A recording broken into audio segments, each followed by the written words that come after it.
नाज़रीन, अवामी न्यूज़ में खबरन जो सिलसिलो जारी है। इन वक्त असीं तव्हांखे खैरपुर खां ख़बर ॾींदा हलूं त खैरपुर जे शहर कुंभ में पीपल्स पार्टी जे अॻुवान पारां सिंध असेंबली जे स्पीकर आगा सुराज दुरानी जी गिरफ़्तारी ख़िलाफ़ एहतजाज मुज़ाहिरो कयो। पाकिस्तान पीपल्स पार्टी जे अॻुवान इरशाद राजपर, न्याज़ मोहम्मद मेहर, अली शेर लाशारी, इलाही बख्श लाशारी ऐं ॿियनि जी अॻुवाणी में रैली कढी वई। इन मौक़े ते पीपी तालका कोट डीजी सदर इरशाद राजपर ऐं न्याज़ अली मेहर मीडिया सां ॻाल्हाईंदे चयो त नेब सियासी बणिजी चुकी है। नेब पीटीआई जी ॿी टीम है। आगा सुराज दुरानी जी गिरफ़्तारी पूरे सिंध जी गिरफ़्तारी समझूं था। सिंध सां हमेशा मातली मां वारो सलूक कयो वञे थो। हिन चयो त गिरफ़्तारी खां पहिरीं आगा सुराज दुरानी खे नोटिस ॾिनो वञे हा या हुन जे ख़िलाफ़ रेफरेंस दाख़िल कयो वञे हा। जे अगरि मथस को इल्ज़ाम आहे त हुनखे सिंध मां गिरफ़्तार कयो वञे हा। इस्लामाबाद में गिरफ़्तार करण मां इहो मैसेज मिली रहियो त सिंध जे माण्हुनि मथां इस्लामाबाद अचण ते पाबंदी आहे। हिन चयो त आगा सुराज दुरानी को धाड़ेल या ॾोहारी न आहे जो संदसि अहिड़ो वर्ताव कयो वियो आहे। हर दफ़े सिंध सां ज़्यादतियूं थींदियूं रहियूं आहिनि। अगरि जे अञा बि सिंध सां ज़्यादतियूं थियण बंदि न थियो त सिंध जो आवाम चुप न वेंदो। पूरे मुल्क में एहतजाज मुज़ाहिरा धरना हया वेंदा।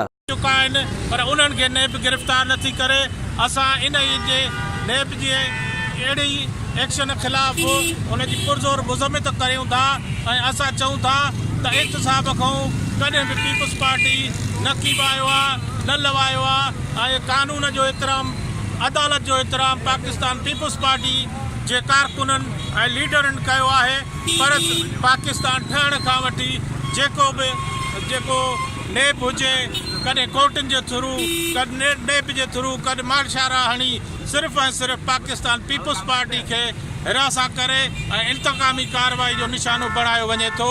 सो असां अॼु जी इहा पुरअमन रैली में उन सिलसिले वधीक ख़बरनि ऐं तफ़सील लाइ विज़िट कयो अवामी news Facebook page, YouTube page ऐं अवामी न्यूज़ वेबसाइट।